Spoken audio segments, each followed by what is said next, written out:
Olá, sejam todos muito bem-vindos. Está no ar o programa Propaz Enem Digital, que vai aqui te ajudar a conquistar uma vaga na universidade. E fica ligado que no programa de hoje nós vamos ter duas aulas especiais. O professor Dantas de Física vai começar aqui a nossa rodada de aula e em seguida o professor Roberto Macaro de Química vai dar uma dica para vocês ficarem espertos e por dentro de tudo o que vai acontecer no Enem deste ano. Professor Dantas, é com você. Tenham todos uma ótima aula. Oi, boa noite, tudo bem?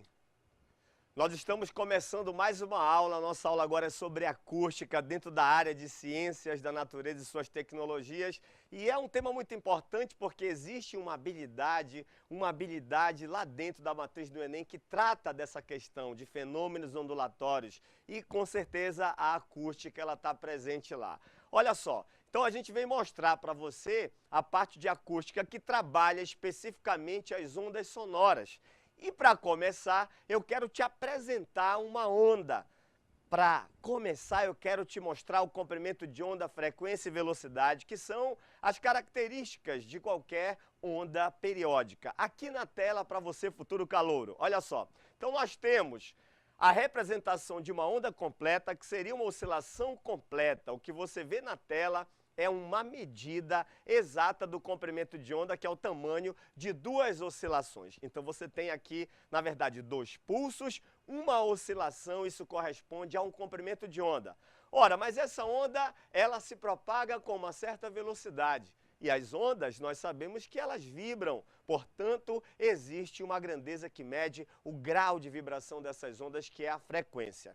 E essas três grandezas, o comprimento de onda, que é uma medida específica que a gente atribui às ondas, a frequência também dessa onda, que mede o grau de vibração, o nível de vibração dessas ondas, e também a velocidade com a qual elas acontecem e se propagam. Essas três grandezas se relacionam exatamente na equação que a gente está mostrando para você aqui.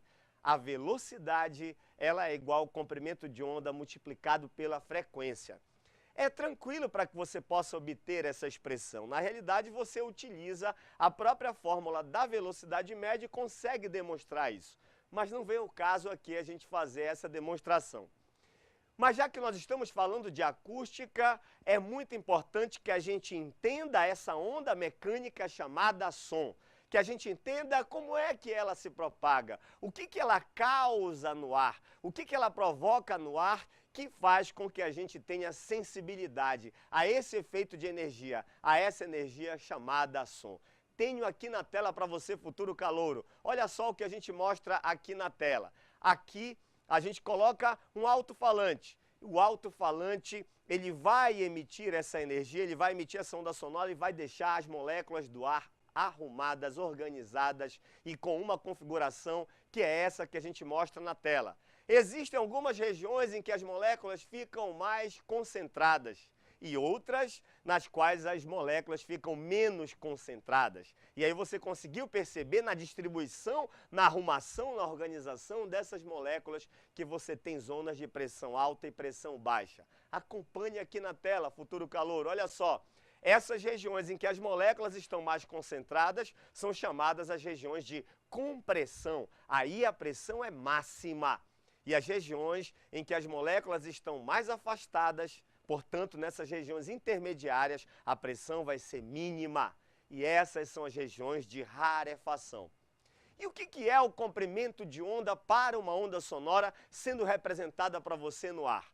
O comprimento de onda é como padrão a medida da distância entre duas regiões de compressão, conforme a gente mostra aqui na tela para você.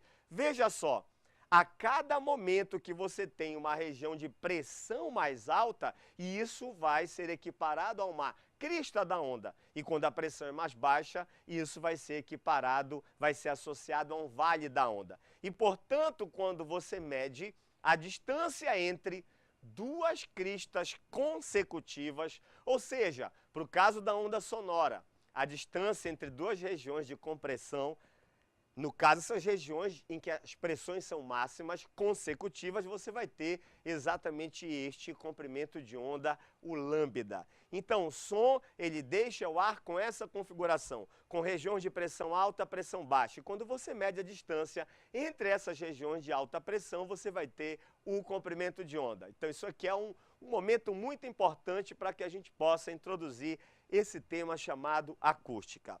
Agora, a gente vai falar sobre as qualidades do som. O ouvido humano consegue detectar algumas qualidades que o som tem.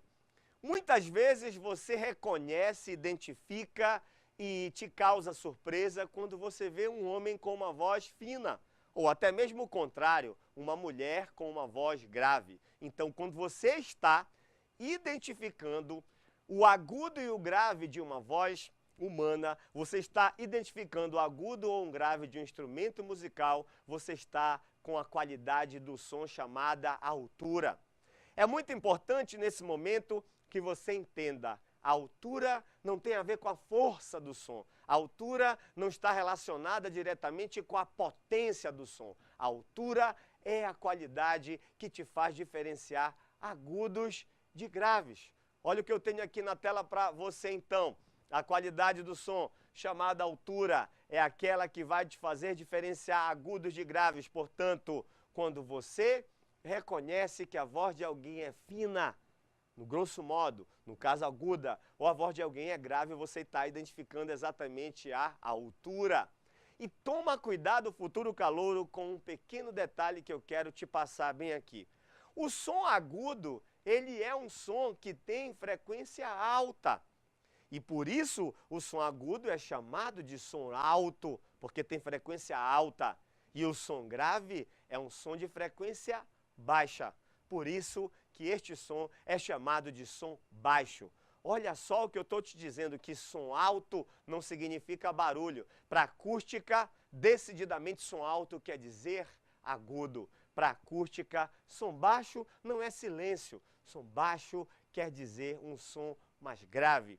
Então, certamente que quando a gente diz para alguém falar mais baixo, ou você diz em casa, fulano, o volume da TV ou o som da TV está muito alto, essa não é a maneira correta de você reclamar de barulho, dizer que o som está alto, porque se você diz que o som está alto, para a acústica significa um som agudo, não é isso que você quer dizer. Então, reclamar de som barulhento é dizer que o som está forte e não alto, porque, insisto, som alto é som agudo. Isso significa, então, te dizer que as mulheres falam mais alto do que os homens, e os homens, naturalmente, falam mais baixo, que é para te falar que a voz da mulher é aguda, a voz do homem é uma voz grave. Olha só na tela o que eu tenho aqui para te mostrar. Som agudo, frequência alta, este é um som alto. O som grave, ele é um som de frequência baixa, por isso que ele é chamado de som baixo. E reclamar de barulho, dizendo a expressão o som está alto, não é a forma correta que a gente tem de se expressar, pelo menos conceitualmente falando. Mas aí entra uma qualidade do som chamada intensidade. E é essa qualidade, não é a altura não. É a intensidade que te incomoda, é a intensidade que te atrapalha a estudar, é a intensidade que vai atrapalhar você, futuro calouro, a se concentrar para uma aula. É a intensidade que te atrapalha quando você está ao telefone numa ligação. Não é a altura. E a intensidade, então, é aquela qualidade do som que te permite diferenciar os fortes dos fracos, os sons de alta potência com os sons de baixa potência, ou os sons de alta intensidade com os sons de baixa intensidade. Olha aqui na tela o que eu tenho para ti. Olha só. Agora, a gente entra com a intensidade, que é essa qualidade do som que vai te permitir diferenciar forte de fraco. O som forte significa barulho. O som fraco, ele quer dizer próximo do silêncio. O som fraco, ele quer dizer aquele som de menor amplitude. Então, a amplitude da onda é a grandeza física que está diretamente ligada com a intensidade. Os sons de grande amplitude são sons mais fortes e os sons de baixa amplitude são aqueles sons mais fracos. Então, olha só o que você acaba de verificar, que a altura te permite diferenciar agudo de grave, e não é da altura que a gente está reclamando quando a gente quer fazer referência ao barulho, é a intensidade, porque a intensidade está diretamente relacionada com o barulho, com o som forte e som fraco. A intensidade está diretamente ligada com a amplitude da onda sonora. Mas eu quero agora te falar sobre um detalhe. Vamos falar um pouquinho sobre o timbre, que é a terceira qualidade fisiológica do som. Me acompanhe aqui. Timbre. Você vai imaginar, então, uma aula dessa do Propaz Enem. Um dia você na sua casa à noite assistindo a aula, ou a reprise pela manhã, e você tem um professor ou dois professores que vão aqui nesse estúdio dar para você uma boa noite, dar para você um bom dia, enfim. Mas você então está na cozinha, e você não sabe quais são os professores. Mas você pega, por exemplo, o professor Anderson e o professor Dantas. Por mais que nós tenhamos combinado, eu e o Anderson, de criar aqui, de impor aqui sons de mesma frequência, ou seja, sons idênticos na altura, na mesma frequência, e por mais que a gente combine de impor aqui a mesma potência por unidade de área, a mesma intensidade sonora, portanto, então nós vamos combinar sons idênticos na hora de dar esse boa noite, esse bom dia e por aí vai. A gente combina frequências iguais, combinamos então a mesma altura.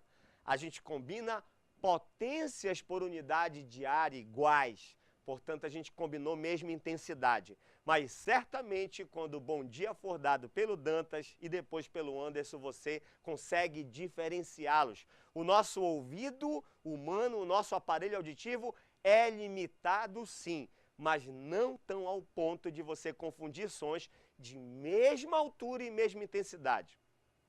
Portanto, sons que têm a mesma altura e a mesma intensidade, sons idênticos, mas para o ouvido humano eles vão soar de maneira diferente.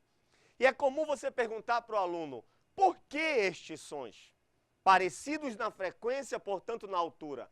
Parecidos na intensidade, portanto na potência por unidade de área. Por que eles parecem diferentes para a gente? Muita gente vai falar por causa do timbre. Com certeza por causa do timbre, que é a digital da nossa voz. Mas vamos entender isso melhor.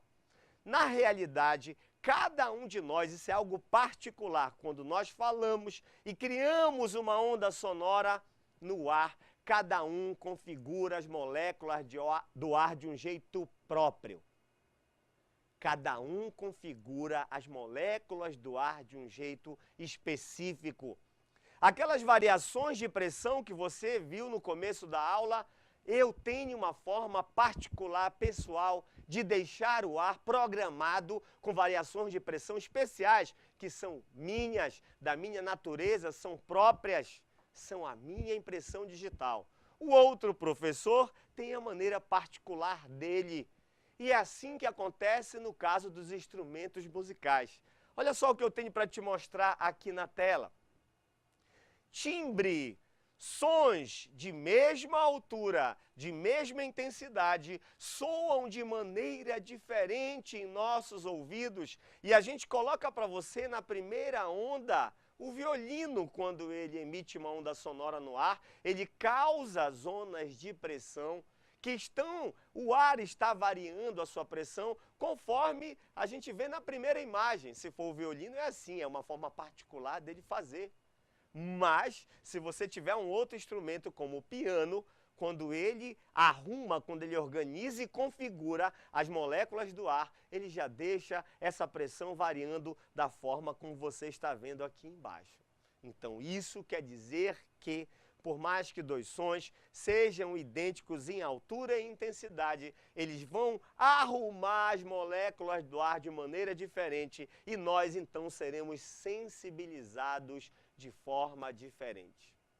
E para a gente resumir, a altura tem a ver com a frequência e te permite diferenciar agudo de grave. A intensidade tem a ver com a amplitude da onda e te permite diferenciar sons fortes de fracos. E o timbre é aquela qualidade que vai te permitir diferenciar sons parecidos na frequência, sons parecidos no caso da intensidade. Você acaba conseguindo diferenciar porque cada um tem o seu registro especial, tem a sua forma de configurar as moléculas do ar de uma maneira particular. Só que eu tenho mais coisas para te mostrar aqui. Olha só o que a gente tem aqui. Como eu estava falando para você, o ouvido humano é limitado. Nós não conseguimos ser sensibilizados por qualquer tipo de som. Um som, para que ele consiga causar, para que ele consiga gerar uma sensação auditiva na pessoa, para que ela escute, ele precisa ter frequência que vá de 20 Hz até 20 mil Hz. Os sons que têm frequência de 20 Hz até 20 mil Hz, eles são chamados de sons audíveis. Caso o som tenha uma frequência abaixo de 20 Hz, olha só na tela, esses são os infrassons. E se os sons tiverem frequência acima de 20 mil Hz, eles são considerados ultrassons. E, portanto, ultrassons e infrassons não são capazes de sensibilizar o nosso sistema auditivo. Aí entra um fenômeno físico chamado ressonância. Então, é necessário que essa onda sonora, ao chegar no nosso aparelho auditivo, em especial no tímpano, essa onda sonora consiga fazer com que a nossa estrutura auditiva vibre junto com ela. Porque se a nossa estrutura auditiva acompanhar a vibração de uma onda sonora, nós estaremos absorvendo o máximo de energia possível. E isso vai causar para você a sensação de som. Isso significa te dizer que um som de frequência acima de 20 mil, ele tem um alto grau de oscilação. É tão rápido, mas tão rápido, que a nossa estrutura auditiva não consegue acompanhar essa vibração. A nossa estrutura auditiva não entra em ressonância com esse tipo de som na realidade. Não é de radiação, é de onda mecânica com esse tipo de som. E se o nosso ouvido não acompanha essa vibração, o grau de absorção de energia, ele não é elevado e você não vai ter a sensação auditiva. E quero te informar mais. De maneira equivalente funciona com a nossa visão. Por que vocês acham que a gente não escuta? Ou melhor, por que vocês acham que a gente não vê de maneira nenhuma raio-x? Por que a gente não vê de forma nenhuma o calor? Porque as células da nossa retina, especialmente as estruturas cones e bastonetes, não conseguem entrar em ressonância com essas radiações, para que elas possam ser absorvidas ao máximo, gerando o efeito visual. Então, muito interessante essa questão da ressonância, do acompanhamento das estruturas do corpo humano com essas vibrações das ondas, sejam mecânicas ou eletromagnéticas, para que você consiga escutar, para que você consiga ver. Tenho mais coisa para te mostrar aqui na tela, futuro calouro. Olha só. Eu coloco para você um comprimento de onda de 10 milímetros e pergunto para você, você é capaz de ouvir um comprimento de onda de 10 milímetros? Você vai dizer, Dantas, eu sei que eu consigo escutar sons de frequência de 20 até 20 mil Hz, mas o comprimento de onda você não falou ainda para nós. Qual é a faixa de comprimento de onda que a gente é capaz de ser sensibilizado? Naturalmente você teria que pegar esse comprimento de onda, olha na tela, colocar na equação das ondas, no V lambda F, a velocidade do som no ar é 340 metros por segundo. Você coloca esse comprimento de onda de 10 milímetros, você vai ter que transformar para o sistema internacional. Você não vai jogar direto em milímetro, você vai botar para metro, para que você possa achar essa frequência. E depois, com essa frequência, tu vai lá naquela faixa no espectro sonoro que eu acabei de te mostrar. Isso não é muito trabalho não, Dantas? Claro que é. É por isso, então, que a gente já pode deixar preparado para você, futuro calouro Propaz Enem 2018. A gente pode deixar preparado para você essa faixa de comprimento de onda para você assimilar e para você não perder tempo. A gente já fez essa conta para você. a gente já pegou essa velocidade de 340 metros por segundo, já colocamos as frequências limites que a gente escuta, tanto o máximo e o mínimo, e já determinamos para você quais são os comprimentos de onda que a gente consegue escutar. E olha só, na tela, nós somos capazes de ouvir sons que vão de 17 milímetros até 17 metros. Os sons que estão nessa faixa de comprimento de onda são sons audíveis. Caso o som tenha um comprimento de onda inferior a 17 milímetros, ele vai ser considerado agora um ultrassom. E se o som tiver um comprimento de onda superior a 17 metros, ele vai ser considerado um infrassom. E talvez você, futuro calouro, olhe para essas duas faixas que eu lhe dei, olhe para esses dois espectros que eu lhe dei e você pergunte, mas Dantas, eu sei que os sons audíveis estão no meio. Mas por que no primeiro caso você vê que o infrassom vem primeiro e depois o ultrassom, quando chega no comprimento de onda isso vai inverter? É porque o comprimento de onda e a frequência são grandezas inversamente proporcionais. Lembra? Quando você usar a maior das frequências, você vai obter o menor dos comprimentos de onda.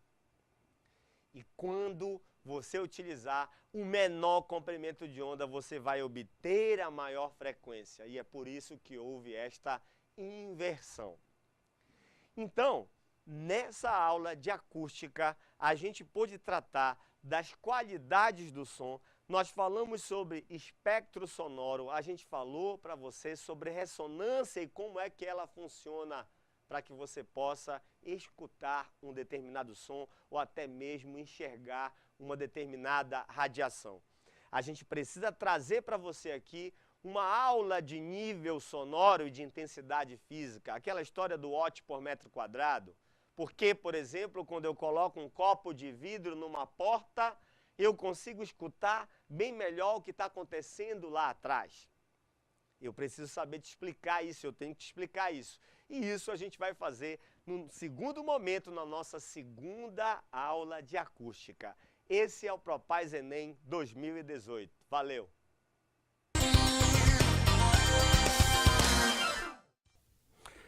Olá, eu sou o professor Roberto Macaro, de Química. Vamos agora para mais uma aula do Propaz Enem, uma aula de cinética química. Eu queria falar para você, antes de começar a aula, que muita gente tem me falado, né, os alunos têm comentado muito sobre as últimas provas de Química do Enem, e o nível de dificuldade dessa prova tem aumentado bastante. Então, eu queria falar para você, calouro do Propaz Enem, que esse nível aumentou bastante por conta da entrada de algumas universidades que fizeram o perfil da prova modificar. Mas ainda é uma prova de habilidades, ainda é uma prova de competências, ainda é uma prova de itens.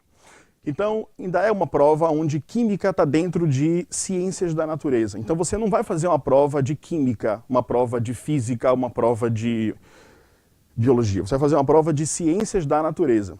E esses itens vão estar contextualizados. Mais especificamente, esse assunto que eu vou trazer para você hoje, de cinética química, é um assunto que está relacionado à velocidade das reações químicas. Agora, aonde é que isso está? Na matriz de referência do Enem. Olha só. Se a gente pegar a matriz de referência de ciências da natureza, a gente vai ver na competência de área 7 o seguinte: apropriar-se de conhecimentos da química para, em situações de problema, interpretar, avaliar ou planejar intervenções científico-tecnológicas. Então veja, intervenções científico-tecnológicas.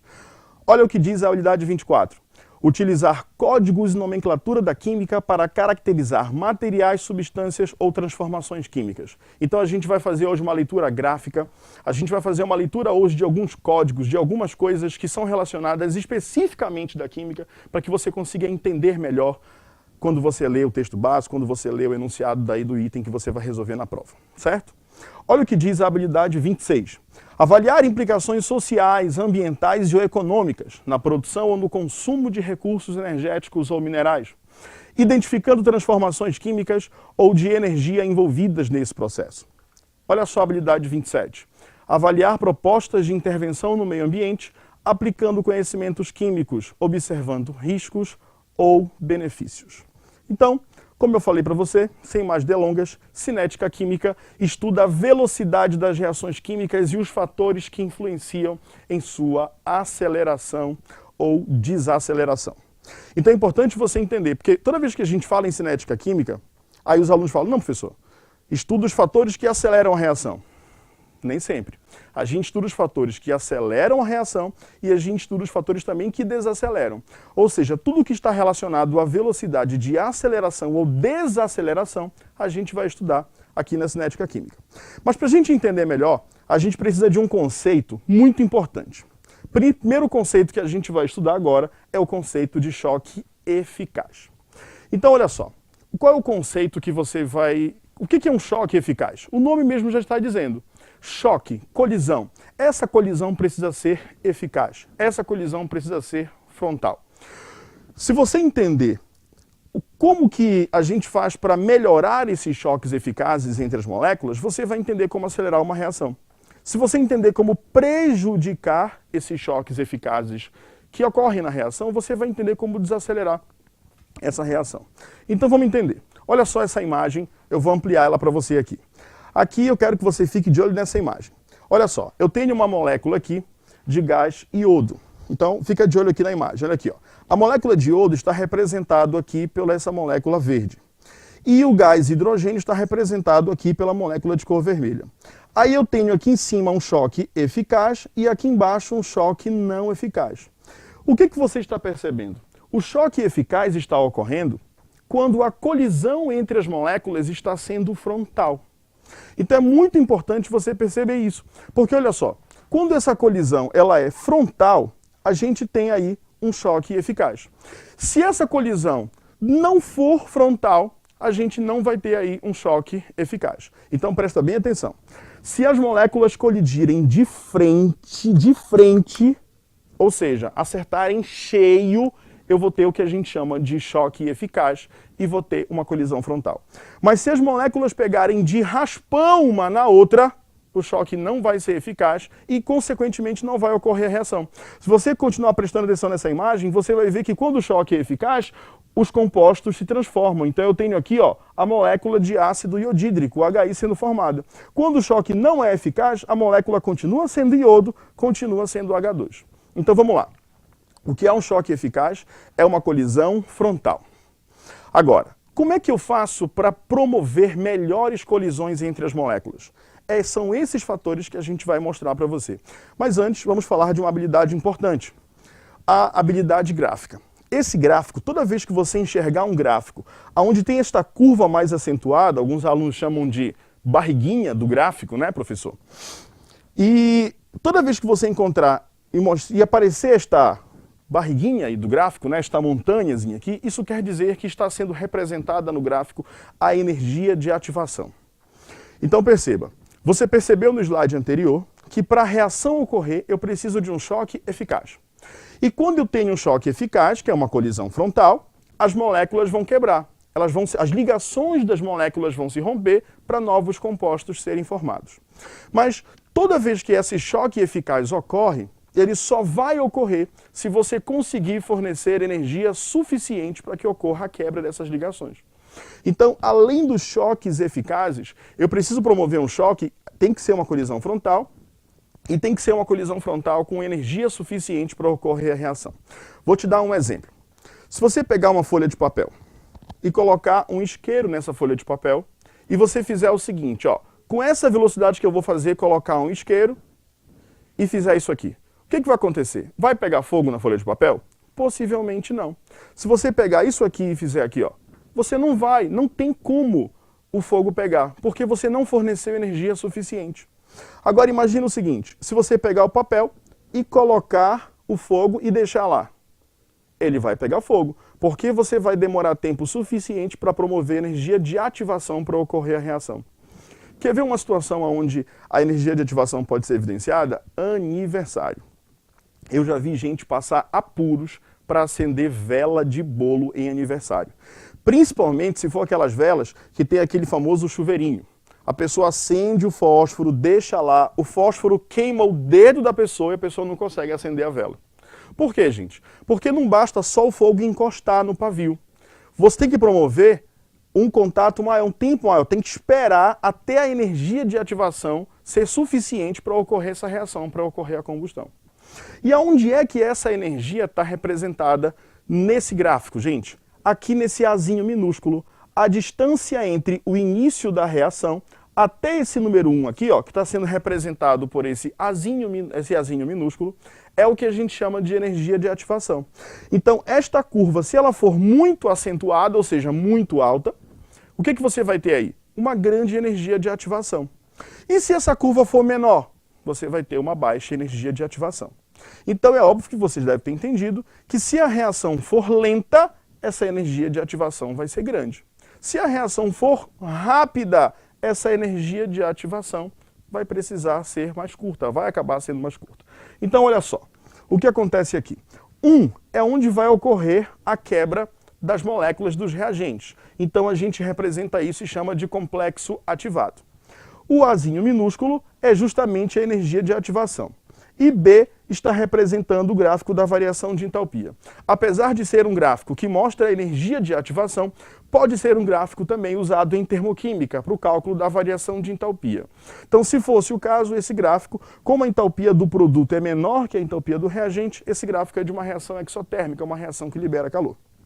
Se eu precisar calcular a variação de entalpia, eu vou pegar o valor que está aqui no gráfico, representado pela entalpia dos produtos, e vou subtrair pela entalpia dos reagentes. O final da reação menos o início da reação. E vou ter a variação de entalpia. A mesma coisa acontece se eu precisar calcular a energia de ativação. Então entenda, acabei de mostrar para você que a energia de ativação está sendo representada por esse A minúsculo aqui. Então, olha, esse A minúsculo está representando a nossa energia de ativação. Então, se você pegar o valor que está aqui em cima, no complexo ativado, e subtrair pela entalpia dos reagentes, você vai ter o valor da energia de ativação. Agora, um dado curioso sobre energia de ativação. Presta bem atenção nesse gráfico, porque ele está de forma proposital para você. Esse gráfico indica que esta reação está ocorrendo com liberação de calor, porque a entalpia do produto é menor que a entalpia do reagente. Ou seja, é um gráfico de uma reação exotérmica. Se a entalpia do reagente fosse menor que a entalpia do produto, seria o gráfico de uma reação endotérmica, ou seja, estaria absorvendo calor. Agora presta bem atenção no seguinte. Se é uma reação que libera calor, essa aqui, por que essa energia vai ser absorvida? Se eu perguntar para você, quem tem mais energia, o complexo ativado ou a entalpia do reagente? É óbvio que é o complexo ativado. Ou seja, toda reação química, por mais que no final do processo a variação de entalpia dela seja negativa, ou seja, ela vai liberar calor, primeiro ela vai ter que absorver. Então perceba, toda reação química, seja endotérmica ou exotérmica, primeiro ela vai ter que absorver uma energia. Que energia é essa? A energia de ativação. Então vamos ao gráfico. Olha só, eu tenho aqui a energia de ativação, certo? Quero que você olhe para mim aqui agora. Energia, aqui ó, a entalpia do reagente, a energia de ativação. Então o que está ocorrendo nesse gráfico? A reação está começando com a entalpia do reagente e está indo, recebendo energia até chegar no complexo ativado aqui. No momento em que chegou aqui, toda essa energia que foi absorvida foi liberada. E foi liberada mais um pouco para a reação formar os produtos. Ou seja, a entalpia do produto vai ser menor do que a energia de ativação. Porque na entalpia do produto, na variação de entalpia da reação, só interessa o final e o início. Essa energia de ativação, ela vai ser liberada também, mas ela não vai influenciar no ΔH da reação. Ela só vai influenciar no complexo ativado. Ela só vai influenciar justamente no rompimento dessas ligações.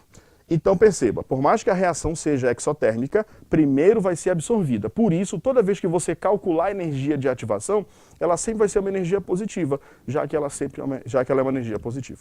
Já que ela é uma energia, absorvida. Ok? Vamos continuar.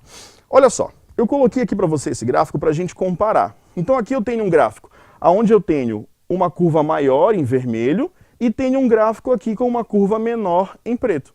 Então esse tipo de questão é muito comum aparecer na tua prova, para começar a resolver a questão, você precisa identificar qual é a reação mais rápida e qual a reação mais lenta. Então, vamos lá. Qual a reação mais lenta nesse caso? É claro que vai ser aquela que tem uma maior energia de ativação.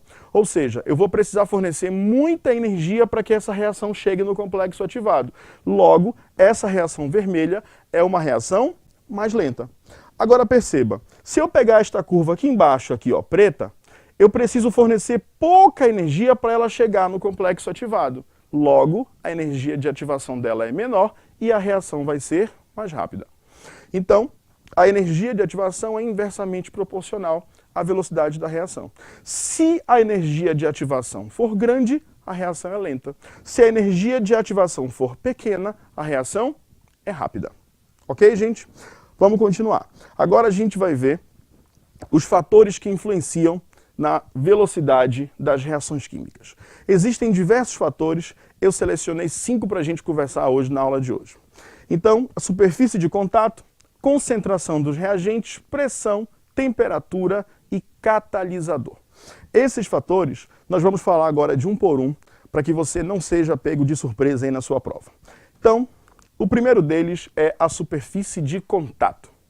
Então perceba, o que é superfície de contato? É justamente a estrutura onde vai das moléculas, dos compostos, que estão expostas, né, para ocorrer a reação. Então, como é que eu identifico uma maior superfície de contato? É importante você entender isso. Presta atenção, calouro Propaizenem. Toda vez que você tiver uma substância mais triturada, mais pulverizada, essa substância tem uma maior superfície de contato. Toda vez que você tiver uma substância menos triturada, menos pulverizada, essa substância tem uma menor superfície de contato. Então perceba, se eu pegar, por exemplo, um envelope contendo um medicamento que é efervescente, mas ele é em pó, se ele está triturado, ele tem uma maior superfície de contato do que aquelas vitaminas C que a gente utiliza de forma tradicional, que é uma pastilha. Ou seja, se eu pegar em pó, jogar na água, essa substância vai ter uma maior superfície de contato. Se eu pegar uma pastilha inteira, ela tem uma menor superfície de contato. Outro exemplo a gente pode ver é quando a gente vai fazer um churrasco, por exemplo. Então imagina o seguinte, se você for fazer um churrasco na sua casa, e se você for um bom churrasqueiro, você já sabe que você precisa comprar o carvão com pedaços grandes. Se você comprar um carvão com um pedaço pequeno, você não vai fazer um bom churrasco. Agora, por que isso acontece? Porque o carvão grande, o carvão com pedaços grandes, ele tem uma menor superfície de contato.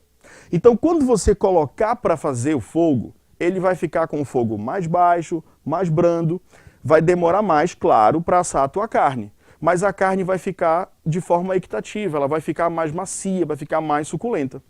Se você colocar um carvão pequeno, o fogo vai pegar mais rápido, a velocidade da reação vai ser maior. O churrasco fica pronto mais rápido, mas você corre um risco de queimar a tua carne por fora, ficar tostada, né, como a gente chama, e ficar crua por dentro. Se não ficar crua por dentro, vai ficar mais dura do que um churrasco, né, feito de forma mais lenta.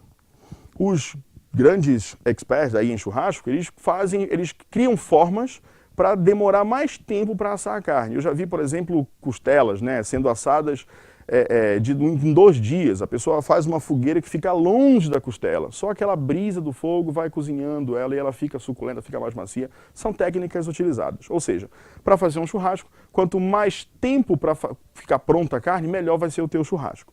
Então, qual é o ideal? Usar um carvão com pedaços grandes. Então, o que você acabou de entender? Que se eu tiver pedaços maiores, uma menor superfície de contato, reação mais lenta. Pedaços menores, mais triturado, uma maior superfície de contato, ou seja, uma reação mais rápida. Um outro exemplo clássico disso é o que eu falei agora há pouco, o comprimido efervescente. Se você pegar o comprimido efervescente aqui, ó, e colocar uma pastilha inteira, ele vai ter uma menor superfície de contato. Se você colocar em pó, ele vai ter uma maior superfície de contato. Então, você está com pressa, precisa sair, precisa ir para o trabalho, precisa ir para a escola, e aí você quer tomar sua vitamina C. Então o que você vai fazer para acelerar o processo de efervescência? Você tritura sua vitamina C e joga no copo. O que você está fazendo quando tritura a vitamina C? Aumentando a superfície de contato. Há um tempo atrás aqui no no nosso estado caiu uma questão na prova que perguntava qual adoçava mais rápido, o açúcar cristal ou o açúcar refinado. Se você levar em consideração adoçar, os dois vão adoçar. Mas o açúcar refinado, por estar mais triturado, vai precisar de menos voltas com a sua colher para solubilizar. Já o açúcar cristal, como está com uma menor superfície de contato, vai precisar de mais voltas na sua colher para solubilizar. Ok? Quanto maior a superfície de contato, maior a velocidade da reação. Certo? Vamos lá. Agora vamos para o segundo. Concentração dos reagentes. O que é isso, galerinha? Concentração dos reagentes. Perceba, quanto maior for a concentração dos reagentes de uma reação, maior vai ser a velocidade dela. Isso é fácil de você entender. Lembra do exemplo dos choques efetivos? Ou seja, se eu tiver colisão frontal, eu vou ter... vou formar os produtos, vou ter a reação. Então, se eu promover uma situação onde os choques efetivos vão aumentar, ou seja, mais reagentes, eu vou considerar que a reação vai ser mais rápida. Acontece no churrasco também. Já viu quando o fogo está baixando, você vai lá e abana o fogo? O que você está fazendo quando abana o fogo de um churrasco? Jogando mais oxigênio, aumentando a concentração de um reagente. Por isso o fogo volta a ficar mais intenso. Então, toda vez que eu aumento a concentração dos reagentes, eu também acelero a velocidade da reação. Outro fator, pressão. A pressão também é um fator importante. E toda vez que a pressão estiver relacionada numa reação química, lembra que a pressão está sendo relacionada para o efeito dos gases, para as moléculas gasosas. Então, aumento de pressão vai significar diminuição do volume do recipiente. Diminuição da pressão vai significar aumento do volume do recipiente. Isso é uma dica muito importante. Toda vez que você ouvir essa expressão na tua prova, onde você tem substâncias gasosas e o volume desse recipiente diminuiu, ou seja, esse gás foi comprimido, eu estou aumentando a pressão. Se o volume aumentou, eu estou diminuindo a pressão. Ok? Então, a panela de pressão. Por que o alimento cozinha mais rápido na panela de pressão? Existem dois fatores. Um deles, é claro, é a pressão. Como a água passa toda para o estado de vapor, a pressão interna é muito grande e aí o que acontece? O alimento acaba cozinhando mais rápido. Mas a panela de pressão também, olha aqui, ó, ela também tem um outro fator relacionado, que é a temperatura. Por quê, gente? Porque quando você coloca um alimento na panela de pressão, a água passa para o estado de vapor. Se a água estivesse só fervendo com uma panela aberta, ela estaria em 100 graus Celsius. Como essa água vai estar em estado de vapor, ela vai continuar aquecendo e ela vai atingir temperaturas próximas aí de 110 graus. Então, se a temperatura for mais alta, também acelera a velocidade da reação. Olha só essa geladeira que eu coloquei também aí, para mostrar para você que a gente também quer desacelerar a reação em se tratando de alimentos. Quando você faz uma comida na hora do almoço e sobra essa comida, o que você vai fazer? Você vai colocar na geladeira para não estragar. E o que a gente está fazendo quando coloca na geladeira? A gente está diminuindo a velocidade das reações que vão fazer esse alimento estragar. Se eu diminuo a velocidade, o alimento vai demorar mais para estragar. Ou seja, se eu colocar o alimento na geladeira, ele vai estragar, mas vai demorar mais tempo, porque eu estou diminuindo a temperatura desse meu alimento, diminuindo a temperatura dessas reações.